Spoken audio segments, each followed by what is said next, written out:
J'ai trouvé que cette finale était particulièrement symbolique de la qualité en fait, de l'engagement des femmes dans le défi de l'innovation, de la création et de l'entrepreneuriat.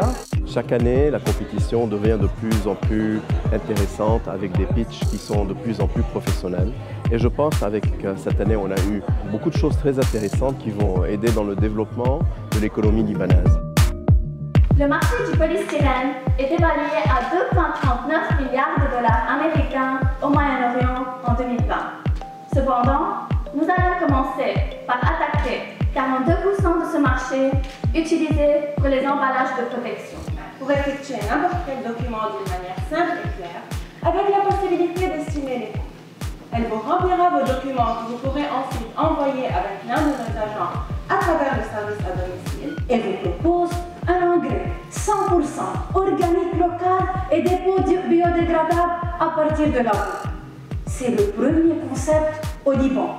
Pragma assure une excellence opérationnelle sans papier, tout en respectant la valeur humaine des concernés et en éliminant l'erreur humaine. En d'autres termes, nous sommes en train de rendre le complexe beaucoup plus pratique. D'après les études, la majorité des femmes appliquent du rouge à lèvres 2 fois par jour en moyenne, avec 10 mg par application et dont 50% vont être ingérés.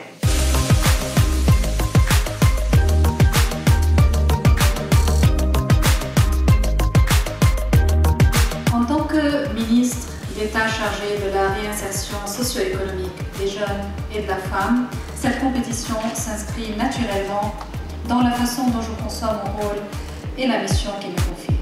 Mais je crois et je dois vous dire que j'exécute dans ce cas plaisir avec beaucoup d'enthousiasme, tant je suis convaincue que l'implication de la femme dans le monde du travail, et en particulier dans l'entrepreneuriat, marque une nette évolution en matière d'égalité des droits entre l'homme et la femme, tout en donnant un nouvel élan à l'économie du pays.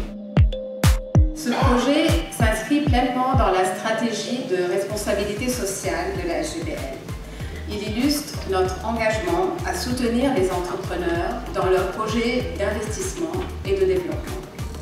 Il est d'autant plus important puisque c'est un projet qui est porté exclusivement par des femmes, ce qui nous permet en tant que banque engagée à promouvoir la diversité.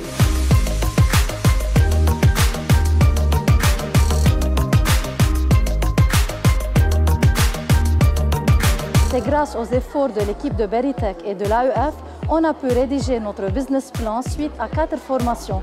Et on a pu prendre des formations en oratoire et voilà, on a pu prendre le premier prix du jury. En effet, maintenant, grâce au support de la compétition et du coaching qu'on va recevoir de l'incubation à Berytech et du support financier, nous allons finalement pouvoir passer du stade des prototypes et de l'idée à finalement arriver au stade de la production.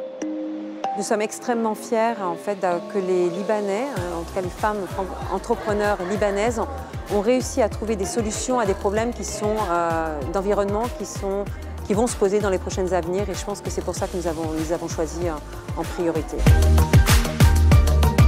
À Lorient le jour et au commerce du Levant, on fait des récits, des portraits de ces femmes entrepreneurs et de tous les entrepreneurs en général au Liban afin que les gens les connaissent et qui s'en inspirent dans la vie de tous les jours. Et je crois que c'est d'autant plus important, vu la situation dans laquelle on est, de s'inspirer de ces entrepreneurs qui sont ambitieux et qui sont optimistes. Moi je dirais que ce concours a rempli toutes ses missions. D'abord de pouvoir mettre en lumière le génie créatif des femmes parce qu'il est évident, c'est une évidence et qu'il n'a rien du tout à envier à celui des hommes. Mettre aussi en lumière la francophonie. C'était des femmes francophones et bien comprendre qu'en francophonie, nous apprécions aussi tous les talents. Et enfin, évidemment, de mettre en lumière tout ce qui tourne autour de l'entrepreneuriat, féminin notamment. Et je crois qu'il nous reste simplement à souhaiter le meilleur pour les 2 lauréates.